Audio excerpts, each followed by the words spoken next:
perlu kita bahas tentang masalah pemilu. Sebenarnya kita harus milih atau tidak, ini masalahnya banyak orang yang bingung. Bingung kenapa? Ya, ada sebagian yang menyarankan golput, ada yang sebagian yang memotivasi milih karena mengingat ancaman si A yang sudah mulai masuk parlemen gitu. Ya, jadi kalau masalah memilih atau tidak memilih, atau partai ini atau partai itu kan sesuatu yang sudah pasti, artinya partai sudah ada, tidak bisa ditambah. Kemudian milih atau tidak milih ya negara ini akan tetap berjalan. Anggota parlemen ya akan memenuhi kuota sebegitu, tidak akan berkurang. Akan menjadi pengaruh ketika semua rakyat tidak ada memilih. Tapi kan itu tidak mungkin. Negara kita sudah mensosialisasi dan mengajak, pasti akan ada yang memilih. Karena dalam kondisi semacam ini ya solusinya satu dari dua, yaitu kita memilih yang terbaik dari yang ada, atau kalau tidak, kalau kita menganggap ya itu hanya sekedar formalitas, hasilnya ya kira-kira itu, tidak kita menggunakan suara atau tidak, yang menang adalah A, B, C, urutannya sudah jelas, artinya sia-sia. Jadi ketika kita tidak merasa bahwa suara kita punya kontribusi, memilih tidak memilih sama saja berarti kan tidak penting peran suara kita. Apalagi kalau kita merasa tidak ada ancaman. Tapi kalau kita merasa bahwa kontribusi kita itu memiliki arti, kemudian itu juga dapat mendorong calon-calon yang baik, maka itu yang lebih pro dengan Islam ya. Tentunya kita sebagai orang Islam berbicara dari sudut Islam ya. Berarti sejatinya karena mereka yang menganggap golput itu atau menyarankan golput karena anti demokrasi, sebatas memilih itu belum bisa dianggap mendukung demokrasi atau bagaimana? Kalau kita berbicara tentang hukum demokrasi, Islam tidak pernah datang dengan demokrasi. Islam mendatangkan syura, masyurah atau musyawarah. Musyawarah itu beda dengan demokrasi, karena musyawarah itu yang diajak bermusyawarah adalah orang yang capable, pakarnya dalam setiap bidang.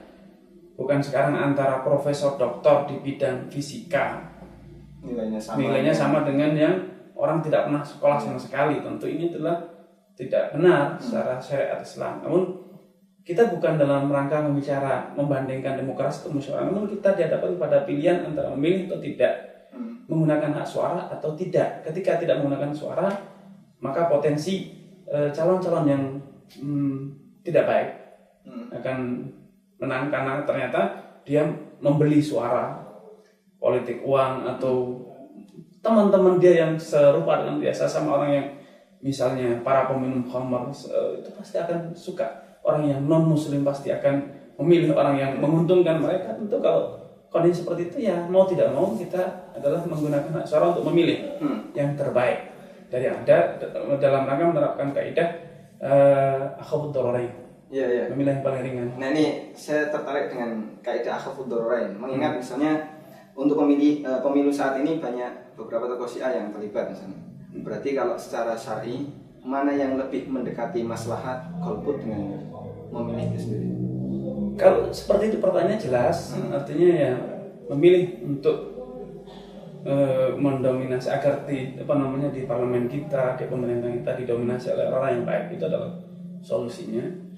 Terlebih kita tahu banyak orang yang menghalalkan segala macam cara, membeli suara, membagi-bagi uang dan macam-macam agar dia menang, mengobrol janji dan lain sebagainya. Tentu sikap yang bijak adalah bagaimana kita meminimasi itu semua. Kita tidak bisa dipungkiri. Dalam kondisi ideal memang kita berpikir menerapkan sistem musyawarah. Tapi kan kondisi ideal itu tidak memungkinkan. Yang ada adalah profesor harus tunduk pada sistem yang ada. Profesor dengan orang yang tidak pernah sekolah sama sekali sama, ya apa boleh buat. Tapi disinilah kita harus bisa realistis. Maksudnya memang kondisi seperti itu tidak bisa kita pilih, tidak bisa ubah, ya kita meminimize, bukan meyakini itulah yang terbenar, tapi adalah mengurangi. Contohnya, kita punya barang yang rusak di rumah kita, antara dibuang sampah, atau dibenahi. kadang kita akan berpikir lebih baik dibuang. Kenapa? Karena biaya membenahinya terlalu mahal. Kalau buat beli lagi dapat yang baru. Tapi kadang-kadang daripada beli yang baru, ini masih bisa dibenahi. Toh rusaknya sedikit.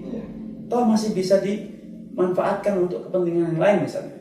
Sama dalam kondisi memang seperti digambar oleh Ibnu Qayyim bahwa dalam kondisi semacam ini, bahkan seluruh urusan kita di dunia itu memang seringkali biasanya kita tuh harus memilih antara yang kebaikannya lebih banyak dari yang kebaikannya lebih sedikit.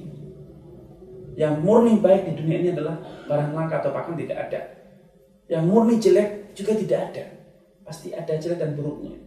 Dan kita harus memilih mana yang baiknya lebih banyak dan meninggalkan mana yang buruknya lebih banyak. Itu adalah konsekuensi hidup di dunia seperti itu. Atau mungkin lebih tegas dengan menimbang tadi ya, pertimbangan yang disampaikan, kita jelas masalah lebih memilih untuk nyoblos karena itu masalahnya lebih besar. Secara spesifik sebenarnya hukum golput dengan menimbang tadi itu sampai bisa dikatakan tidak mau tolong menolong dalam kebaikan, ataukah masih bisa kita katakan mubah dalam hal ini? Ya, kalau kita masalah golput itu adalah hak dia dalam demokrasi dilindungi, dia punya hak untuk tidak menggunakan hak suaranya untuk tidak karena merasa dia tidak ada yang pantas untuk dipilih, hak dia. Namun yang jadi pertimbangan kita adalah kita memikirkan dari sisi lain, dari sama-sama yang tidak pantas ini mana yang lebih sedikit kemadaratan. Karena kadang kita harus memilih antara dua kerugian. Kita memang idealnya memilih antara dua kebaikan. Itu adalah kondisi ideal. Tapi dalam banyak kesempatan kita tidak bisa itu. Kita harus memilih dari dua. Misalnya contoh konkret, orang yang sakit kanker, kadang dia harus memilih antara diamputasi dan mempertahankan. Ketika mempertahankan organ tubuhnya, maka otomatis dia akan menjalar kemana-mana dan bisa meninggal. Tapi kalau diamputasi berarti dia buntung kan? Berarti apa? Itulah sebuah pengorbanan demi menyelamatkan yang bisa diselamatkan.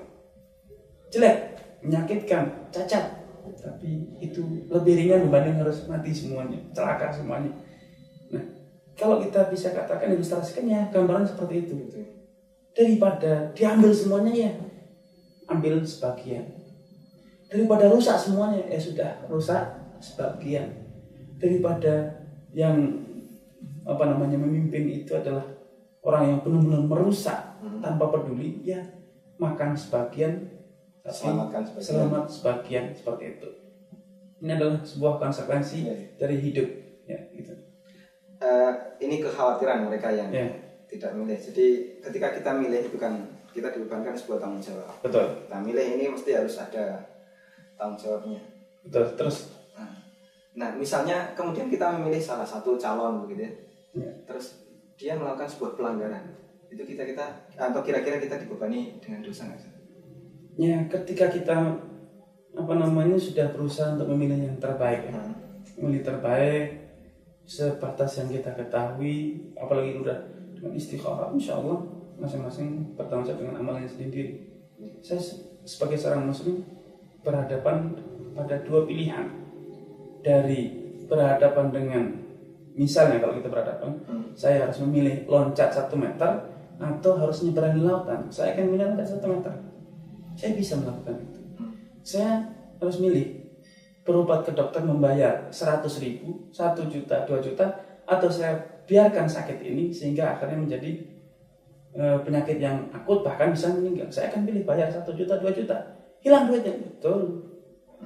Tapi tentu saya akan bermilih ini. Tapi apakah saya dosa gara-gara dokter itu kan nanti dapat uang, dia habis itu digunakan untuk berzina? Itu tanggung jawab dia.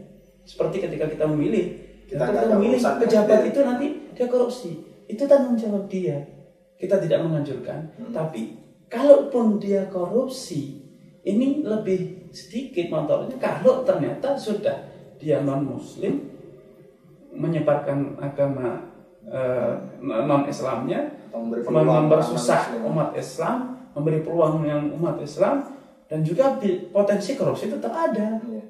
Kita harus memilih mana yang paling ringan, ya Muslim, sehingga Islam bebas. Tentu saja yang jelas akidahnya. Tentu, apalagi kalau ada seperti itu dalam kondisi ideal, tentu. Tapi kan kadang kita kondisi ideal itu satu yang susah untuk kita dapat. Kita harus realistis seperti itu. Allah. Terima kasih sekali Ustaz, ini pencerahan yang saya dapatkan. Insya Allah. Jazakumullah khairan. Barakallahu fiikum.